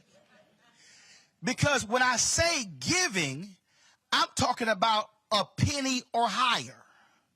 So when I got hit with, well, you should not equate the two, actually, I should. How can we, as black folks, be angry at Deion by saying he turned his back on an HBCU by leaving, going to a PWI, when we as black folks on a daily basis literally drive right past black businesses and give our money to white businesses? See, I'm trying to get y'all to think much bigger and broader. You cannot convince me that there's no, I don't care if you are an HBCU graduate, you cannot send $1 to your school. Now, look, I understand student debt ratio. I understand all of that. What I am saying is, when I talk to presidents and I talk to alumni presidents, and understand, we discussed this with a sister who works in the Jackson State administration. When they go to foundations, the first question they ask is, what's the giving of your alumni? That's the first question, because they then say, if your alumni can't give, then how are you asking us to support you as well? And see, some of y'all watching right now going, see, here you go, you trying to deflect. No, I'm not. I'm trying to broaden this conversation, and that is this here. And then, of course, somebody else said, well, even if every alumni gave this, it still would not make up. I ain't saying make up. What I'm talking about is commitment. You cannot ask Deion to make a commitment that you don't make. You can't. Julianne Malveaux is sitting on here right now. She can tell you how often she would call me. When I was at WVON radio, rolling, we got a group of girls, 4 or 5. They not coming back to school. I got to raise $30,000 to keep these girls in school. Can you mention it on the radio? Can you give out the website? Julianne, ain't no problem. We can do that. And so what I'm trying to say, black people, is we can't sit here and say, well, we haven't got funding from the state. We're not getting the money from corporate America, but then we don't give. We can't make the excuses go, well, you know, I ain't got it. When every single one of us spends money on what we want to spend money on. And all I'm saying is, if you are an HBCU graduate, send something back. You can't send 1,000. You can't send 500. You can't send 100. You can't send 50. Okay, fine. Commit, I'm going to send my school $1 a month. That's $12 a year. Y'all, Numbers don't lie. If 1,000 graduates send $12 a year, that's more money than they gave last year. So what I'm trying to get us to understand is we've got to stop being so emotional because of what Deion did. And what we should be saying again, and see, and let me just keep going here. We should be saying, well, and when I'm buying school gear, am I buying school gear from folks who have paid a licensing fee, or am I buying bootleg? Do I spend more money coming back for homecoming on airfare, car rental, food, liquor, and hotel than I do to the school? See, again, you can be mad at Deion all day. I'm asking for a collective commitment. And if y'all think, oh, I'm just sitting here talking, I keep telling y'all, go listen to Dr. King's speech, April 3rd, 1968, at Mason Temple, when he said black people individually are poor, yet collectively we represent one of the wealthiest economies in the world. And so if we're going to be about that, then what I desire for us is to have a fervor for black institutions and not just talk about it. Now, if you one of the folks and you stepping up and doing what's right, good. But what I'm telling you is, it's a lot of us selling wolf tickets. It's a lot of us talking and not doing. It's a lot of us not giving. It's a lot of us not supporting. And I know, I can see some of y'all right now, and I can see some, and here's what's interesting. Because I've already some of y'all comments, yeah, see, you talking, but you didn't go to an HBCU. My high school was right across the street from one, and they never recruited me, even though I was the #1 communication student at my high school. But I can bet you, if I was a #1 football player, or the #1 basketball player, they would have come across the street. Prairie View was down the street, 50 minutes. They will often visit Jack Yates, never recruited me. So I made a decision, because my brother was there at A&M. My parents, I thought about it. I don't think my parents, in my brother's 4 years, my 4 years, my sister's 4 years, I don't think my parents collectively sent the three of us combined $1,000. I had 2 sisters at home. So I went to A&M for the academic scholarship. I followed the money. So don't come at me saying, well, why didn't I go? Easy. I followed the money. But what's interesting is there are people who go to HBCUs who want to say, well, you can't say nothing, but then you don't mind my check. When Robert Smith paid off the graduation debt at Morehouse, Robert didn't go to no HBCU. He went to Cornell. See, so don't come at me with that because you don't mind that PWI graduate money when it comes in.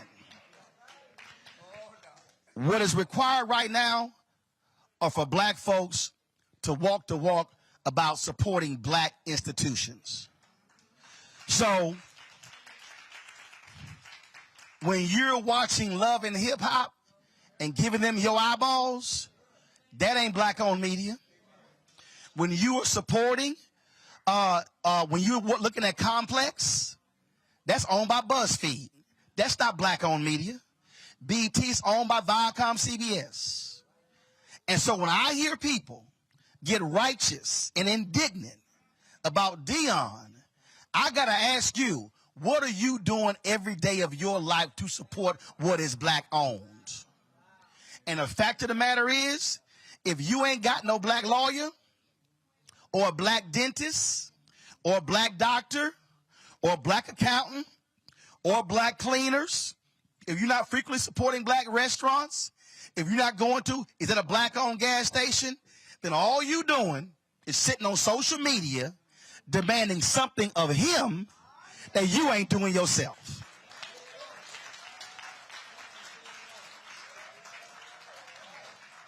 And if you want to talk about black institutions and voting, if you ain't sending no check to Black Voters Matter or New Georgia Project or Georgia Stand Up or on and on, then what you're doing, again, is complaining and hoping somebody else do something that you can't do.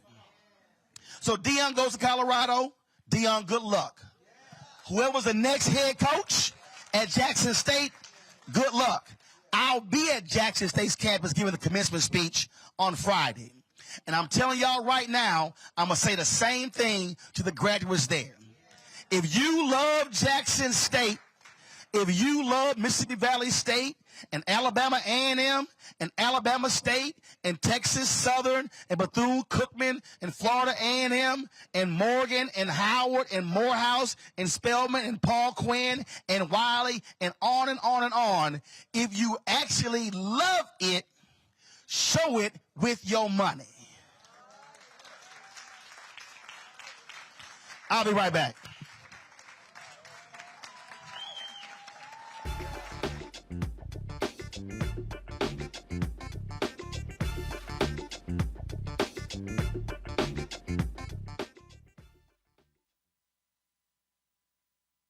Is it just me? Or does it feel like we've been here before? The whole country's finished voting, and only us left. You'd think Herschel Walker would want to explain what he'd do in the Senate if he actually wants to represent Georgia. Instead, he repeats the same lies, trying to distract from what we all know is true about him. But I think Georgians will see his ads for what they are. Don't you? I'm Raphael Warnock, and yes, we're doing this again. That's why I approve this message. Don't wait till November 8th. We can vote today, y'all. Early vote started this week. We're on Savannah State University's campus. We will be dorm storming today, giving our treats for everyone. We hope to see everyone at the polls when it comes to November. If you believe we got power, let them know. Make some noise. Put a fist up. I need to see a fist in the air because we got power. Come on, you put it up. Come get your shirt. We're out here in the streets of Savannah, Georgia. James, do not forget to go vote. I got you.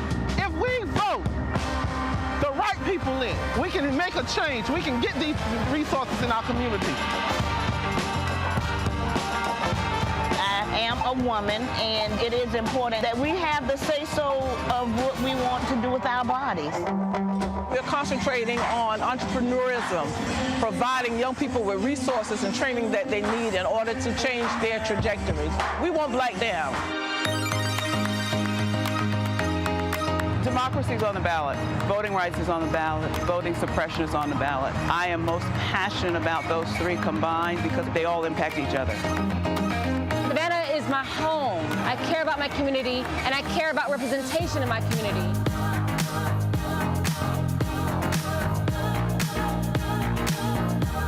Our voices are still going to be heard no matter what kind of obstacles try to come up against us to stop us from voting. We're still going to be standing our ground.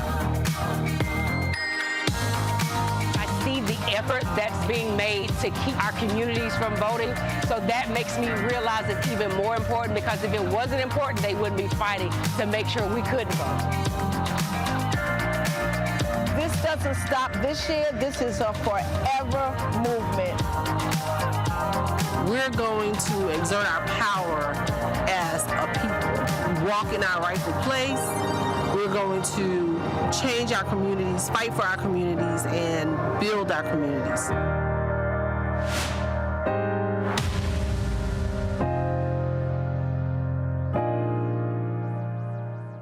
I'm Deion Cole, and you're watching Roland Martin Unfiltered. Stay woke.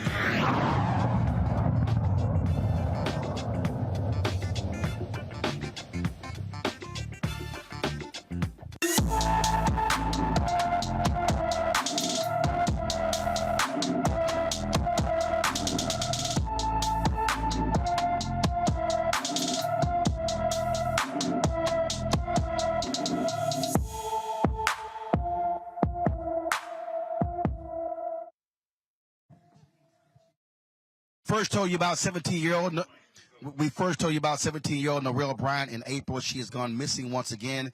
This time she disappeared from Arlington, Texas on June 29th. She is 5 feet 4 inches tall, weighs 140 pounds with brown hair and brown eyes. Norrell has a piercing on the left side of her nose. Anyone with information on Norrell Bryant should call the Arlington Police Department at 817-274-4444, 817-274-4444. Folks, next door in Fort Worth, it's been 3 years since Atatiana Jefferson was shot and killed in her own home. The former cop, Aaron Dean, is on trial. Her nephew, Zion Carr, was with her that night, took the stand today before a mostly white jury in his murder trial. He was 8 years old at the time of the shooting and told jurors what happened before his arm fell to the floor after getting shot and while the door was open in the first place. Before you were in the bedroom with her, with Aunt Tay, what were you doing? What were y'all doing together? Playing video games. Before then even, did y'all cook hamburgers that night? Yes, sir. Who cooked the hamburgers? Me. All right. Did you cook them just like you told us earlier? Yes, sir. But I burnt them. You burned them? How'd you know you burned them? Because we were just playing games, then we just heard the alarm going off, then we opened it, a whole bunch of smoke came out of the oven. And were you cooking these in the kitchen? Yes, sir. So what'd you do after all the smoke came from burning the hamburger? We opened up the screen door and let the smoke go out, and we was just having pen and paper and going like that so the alarms could stop. And when it was done, we went back playing our video games. Did your aunt Tay hear noise outside the bedroom? Yes, sir. What were you doing when your aunt Tay heard that noise? I was still playing on my Nintendo Switch. How did you know your aunt Tay heard a noise? Because she told me, did you hear it? And I said no. Was the lights on? Were the lights on in that bedroom? Yes, sir. And what did, after she told you she heard a noise, what did she do? She went to get her weapon out of her purse. Where was her purse? Next to her table where she worked at. Before she heard that noise outside, where was your aunt Tay sitting? Was she at that desk? No, she was in the middle of the room with her, she had her chair in the middle of the room playing on the game. And so you said she went to her purse and grabbed out a weapon. What do you mean by weapon, Zion? A gun. Was it a big long gun or a gun that you can hold in your hand? A gun you can hold in your hand. And did you see her go to her purse and get that gun? Yes, sir. And what did she do after she took the gun out of her purse? She just held it to her side. She just she didn't point it up. She just kept it next to her, on her side. And where did she go with after she picked up the gun? She was about to start walking to the window. Okay. And when she walked to the window, what did she do? I didn't hear nothing after that. I just seen her fell on the floor. The defense is claiming Atatiana pointed the gun at Dean, yet body camera footage shows that neither Dean nor the other responding officer identified themselves as police at the house. The trial continues in Fort Worth. Folks, we're back here in Hinesville, Georgia. We've been, of course, election is tomorrow here in Georgia. A lot is at stake when it comes to this Senate race. If y'all, Hershel Walker actually, y'all, this boy is so dumb. This boy is, they said, how dumb is he? This boy is so dumb, he actually said that the race tomorrow will determine who controls the House. Y'all, the fool is running for the Senate. Republicans have the majority in the House come January 1. And then his race won't even determine who controls the Senate. It's 50-50. Vice President Kamala Harris is a tie. And so if Warnock wins, they simply are 51-49. That's how dumb Hershel Walker is. And I just got to go. I just got to go to our panel. And I think what's insulting to me, Stephanie, I'm going to bring in Julian, Renita, and Omakongo as well. What's insulting to me is when I see Senator Tim Scott running around with Hershel this weekend. When I see that fool Lindsey Graham of South Carolina actually saying, they don't want Hershel to win because if Hershel wins, young black people become Republican. I mean, they really think if we put up a fool and he's black, that black people just gonna fall for it. Mm-hmm.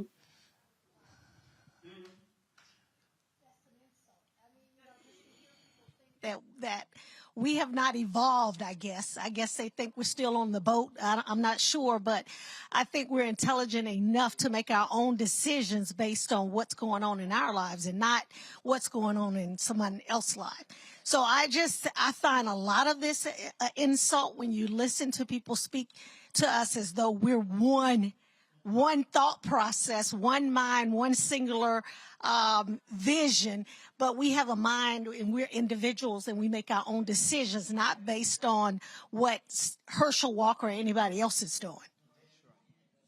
The thing for me, the thing for me, Donald, is when you look at the critical issues that we're talking about, when you look at health care, when you look at contracts, and we could go down the line. It ain't even close between Walker and Warnock as to who is the better choice for black Georgians. Amen. You know, Herschel is a fish out of water, man. And he knows that. And the people who are pushing him, they know that. It's just a matter of this party loyalty thing as well as just trying to maintain power. They know very well when you sit Herschel next to Reverend Warnock, there's just no competition whatsoever. And that's just plain old common sense. My mom and my grandma say anybody can see through that, you know.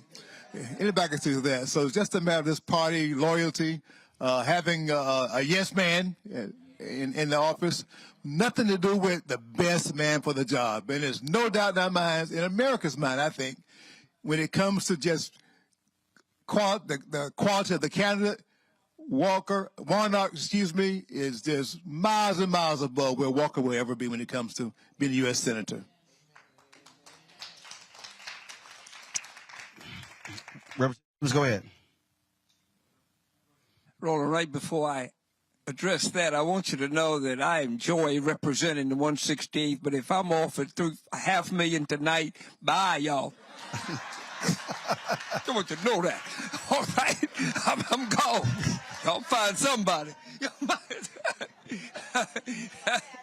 Hey, listen, as to the comparison, of course there's none. But I have to think back.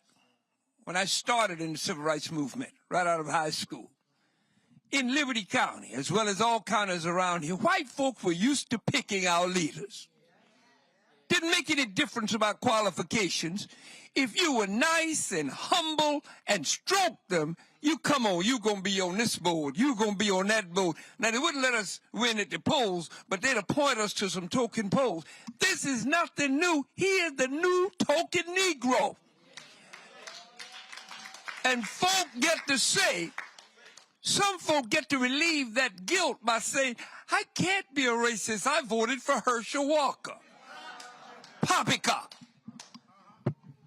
The thing that jumps out at me, Renita, as we are, Representative Shannon, as we are going down to the wire again, suppose open tomorrow, 6 or 7 a.m.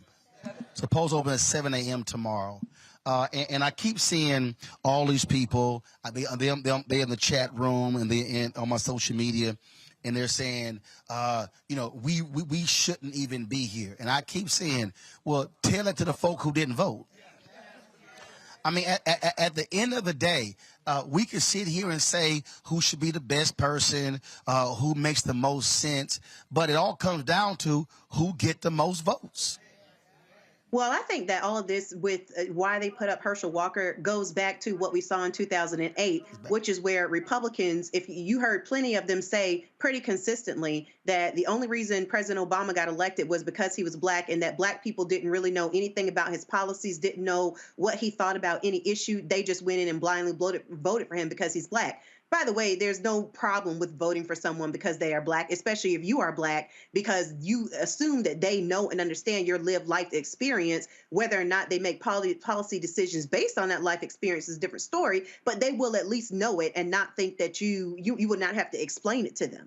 But the thing here that they really missed which is what they missed even with the 2008 election where we elected the first African-American president of the United States, was that Black people do listen. Black people do pay attention, and Black people are listening and paying attention in this election, and Black people are communicating that they understand that Herschel Walker is talking about nothing but a bunch of nonsense. And that is not what we want to represent us. So I am looking forward to tomorrow. I hope that we will have excellent results that actually make sense. And that means re-electing Senator Warnock. And I hope that by the end of the week, we never have to hear the name Herschel Walker ever again. Omakongo. We live in a situation right now where, particularly for Republicans, the team matters more than the players. And all they care about is voting red. And so we have to understand that we have to educate ourselves as it relates to being more sophisticated and stuff. But we have to understand that we're also fighting against people who have no problem playing dirty and have no sense in any redeeming moral value for their candidates.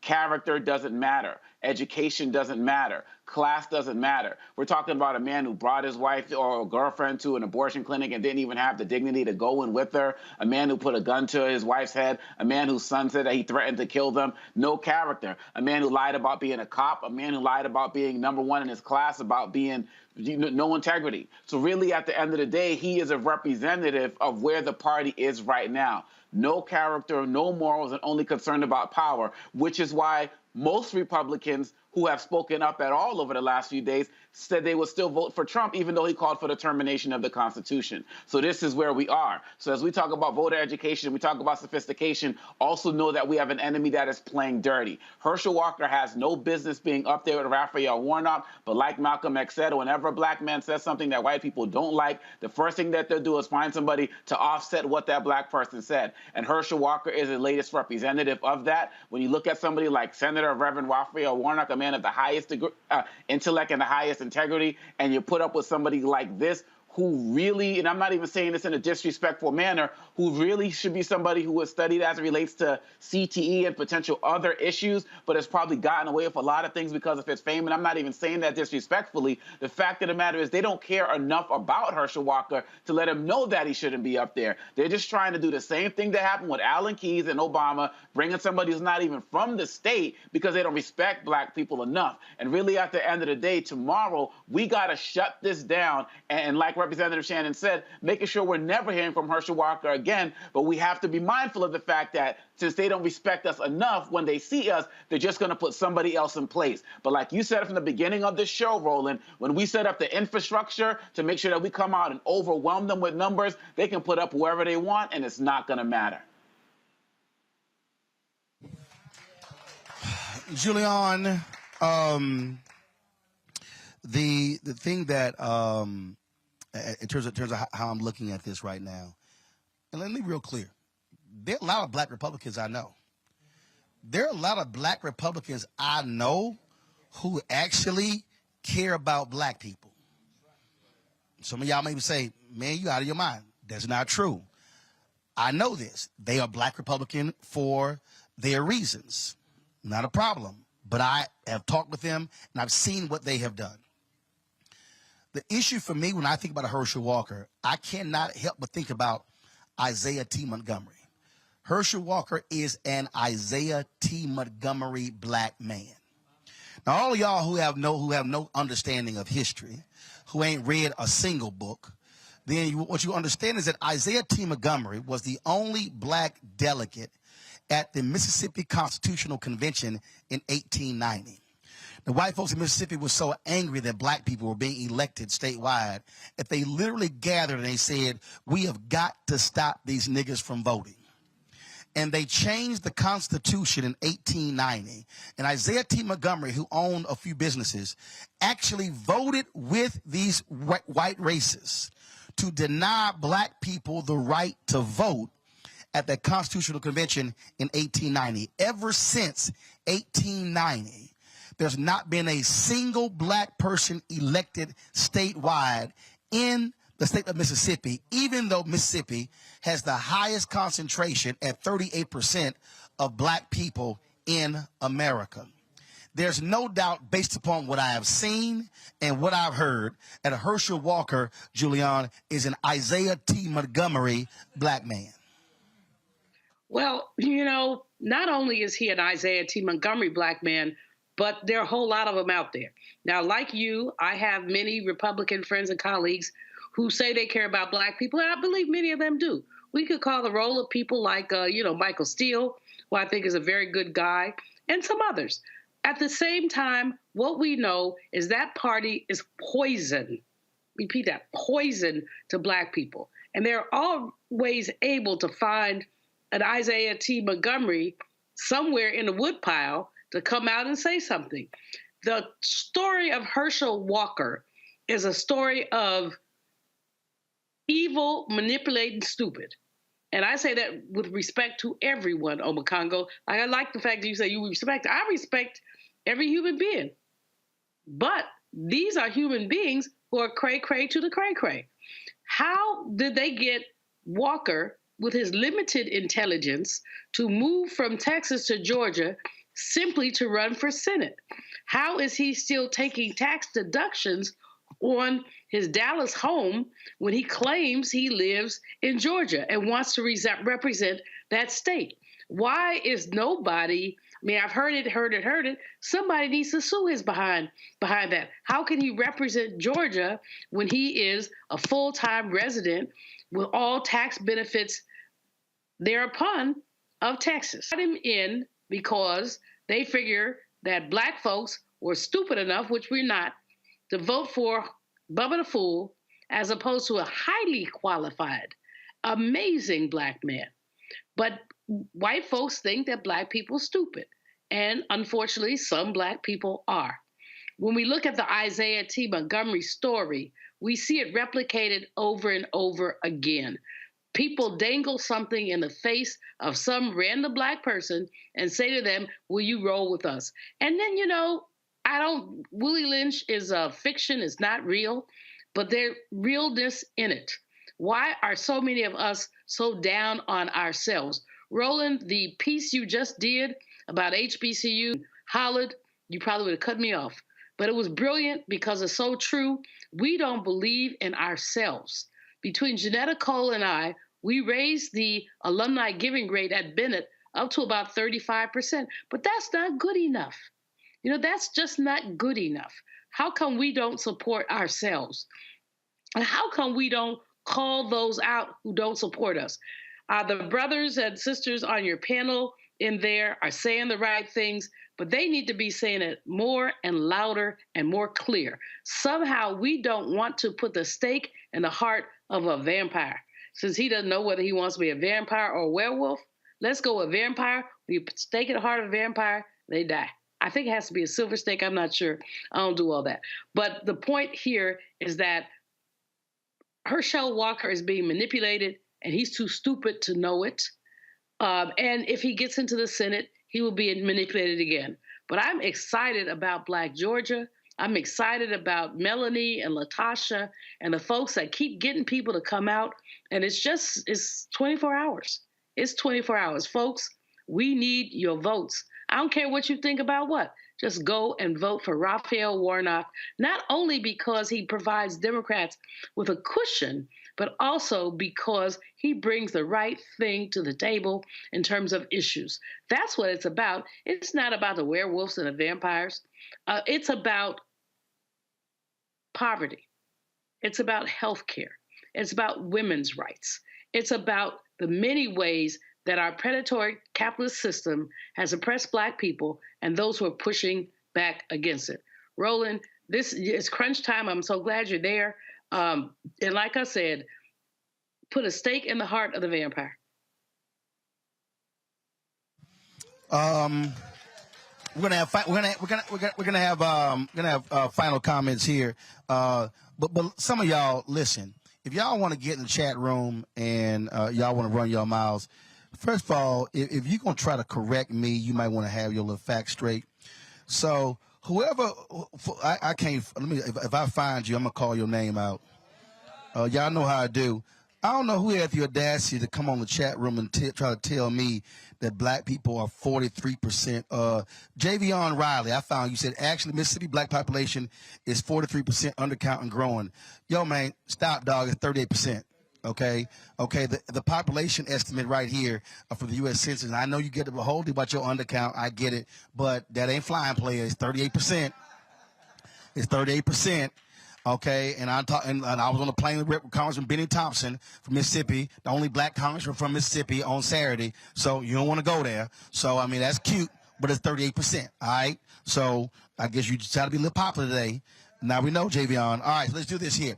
There's somebody right now. They're watching. They might be listening, or there's somebody who folks in this audience they know. And they are saying, man, I ain't wasting my time tomorrow. It's going to rain tomorrow. I ain't going to have time. And so what would you say to them? You got 30 seconds to tell them why they should vote in this runoff. I'll start with you, Donald. What would you tell them? Why they should get off their butts beginning at 7 a.m., closing at 7 p.m. to vote tomorrow? Somebody in this room? No. Somebody who's watching, listening, or there might be somebody, and the folks in this room know, and they need to go back and tell, they know somebody who said, I ain't really sure. If you have not heard, a high price has been paid for African Americans to express their voice, to have their voice heard through the ballot. I mean, Dr. King said so much about it, and others too. And those folk who are in this room from Liberty County, we have a long history, too, of being involved in voters' rights. You have the opportunity tomorrow, if you have not already early voted, to go out and vote to make a difference in the progress, the future, the vision of America. So many things rely on it. I mean, our young people, programs for them, infrastructure, which is needed almost everywhere. A plethora of items are needed. So you can make the difference. You can make the difference. And so if you haven't, I hope you're motivated now.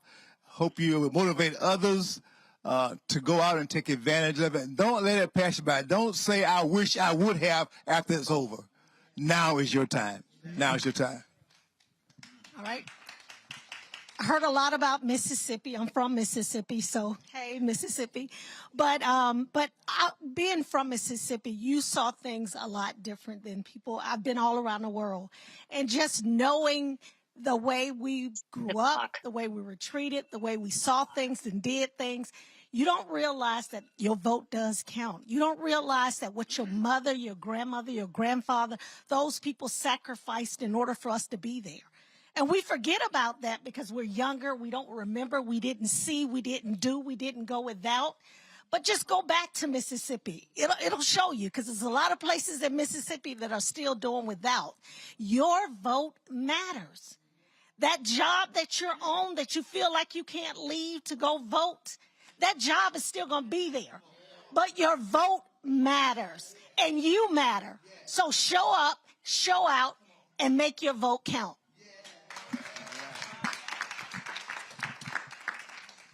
If you don't love yourself, you just can't think enough of yourself to go vote. Think about your great-grandmother who never got the chance to vote. And then think about your grandchildren that you need to do something for.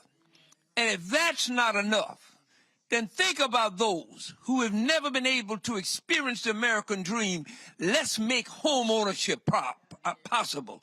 If you don't think about yourself, then think about the possibilities for those. Think about Medicaid and us expanding it. Think about health care for everybody. Think about a decent education. Think about the elimination of student loans. Do it because you know somebody that needs it, since you obviously don't need it if you ain't voted yet. I'll close this out. We were here during the general election. Here during the runoff, we've been to multiple places: Athens, Swainsboro, Statesboro, Sandersville, Savannah. We were in Atlanta, here in closing this out in Hinesville. And what I need folk to understand is I'll give you an example. I was at a school choice meeting And you probably had about $20 billion that was in the room.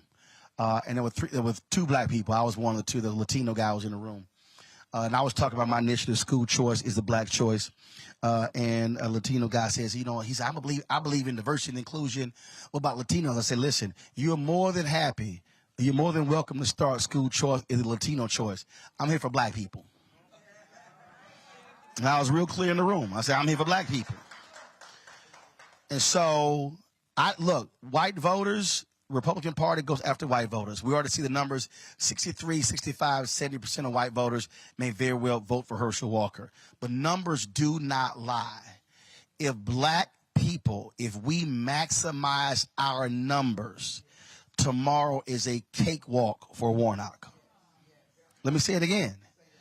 If we go from literally 50% of eligible black voters in East County to 70%, Warnock wins by upwards of 300,000 to 400,000 votes.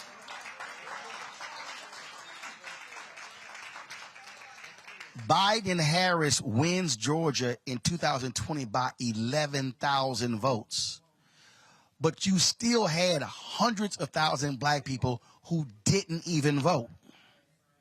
And so when you talk about, if you're sitting here saying, man, I ain't sure, do remember, Warnock voted with Democrats to cap insulin at $35 a month. My daddy, my brother, both of my grandmothers all had diabetes. You're now talking about not paying $400 a month. And y'all, just do the math, okay? If you're paying $400 a month insulin, if you're watching right now and you're paying $400 a month for insulin, and all of a sudden you now paying $35 a month, that means that your grandmother, your grandfather, your daddy, your mama, your brother, your sister, your aunt, your uncle, your cousin, niece, whatever, is saving $365 a month. That means they are saving $4,380 a year. Herschel said, eat better. Now, should we eat better? Yes. Should we exercise more? Yes. But should we also have access to health care? Yes. Who doesn't support the Affordable Care Act? Herschel Walker. Who doesn't support expanding Medicaid, which will actually keep rural hospitals open, where you're not traveling 50, 60 miles to be able to be treated? So this ain't that hard. It ain't hard at all. Now, you're sitting at home and you're saying, well, I ain't seen my neighborhood change, and so therefore I'm not going to vote. I dare say your neighborhood likely could look worse. And I will say this. I fundamentally believe that one of the reasons why our neighborhoods are not better is not solely because, well, Democrats haven't done this. It's because we have not properly maximized our numbers. So the election is tomorrow. You got time to vote 7 to 7. If you're in line by 7, you stay in line to vote. But I'm going to say this, and y'all heard me say this every time on this show constantly. Tomorrow is the end of one process and the beginning of another. If that fool Herschel wins, every person in this room is still a constituent. And our job is to give him hell to do what he is supposed to do, because folk are still constituents. But if Warnock wins, our job on Wednesday is to give him hell about what we want, because we are constituents. And so we just can't yell, holler, and scream, we need this. We must be applying maximum pressure to every elected official, black or not, to do what they said they wanted to do during the campaign. Because too many of us, we go home when the election is over. And so call every friend you know, text them, family member, get on social media, tell Black Georgia to show up and show out. And so when we are live tomorrow night from the Marriott Marquis in downtown Atlanta, it should be a victory celebration at the Warnock campaign. And if we do right, he'll go back to D.C. for a full 6-year term. And then our job is, again, to demand what we want. The folks in Hinesville, thank you so very much. Representative Williams, thanks a lot. Folks, don't forget to support the Black Star Network. Download the Black Star Network app on all platforms: Apple phone, Android phone, Apple TV, Android TV, Roku, Amazon Fire TV, Xbox One, Samsung Smart TV. Also, support us by joining our Bring the Funk fan club. If you want to support Black-owned media, we don't have millionaires and billionaires sending us checks, so your support actually helps. Every dollar, of course, we ask our fan base to contribute on average $50 each. It's $4.90 a month, 13 cents a day. Some people have given less, some have given more. We appreciate every dollar that's given. Check money orders. Go to P.O. Box 57196, Washington, D.C. 20037. That's 0196. Cash App is $RM Unfiltered. PayPal is R Martin Unfiltered. Venmo is RM Unfiltered. Zelle is Roland at RolandSMartin.com. Roland at RolandMartinUnfiltered.com. And of course, get my book, White Fear: How the Browning of America is Making White Folks Lose Their Minds. Available at all bookstores: Amazon, Barnes & Noble, Target, Books A Million. You can also download the audio book from Audible. And also, if you want, I told y'all, don't talk the talk, support Black institutions. You can also order the book through a Black bookstore as well. Folks, I'll see y'all tomorrow from Atlanta. We'll be live at the Warnock Victory Party tomorrow for the show. We'll be live 6 to 8, then we'll come back on the show as more of the election results come in. So hopefully by tomorrow night, we'll actually have a winner in this U.S. Senate runoff race. Again, Hinesville, thanks a bunch. Thanks everybody, all the cities we've been to. Folks, y'all know how I end the show. I'll see y'all tomorrow. Holla!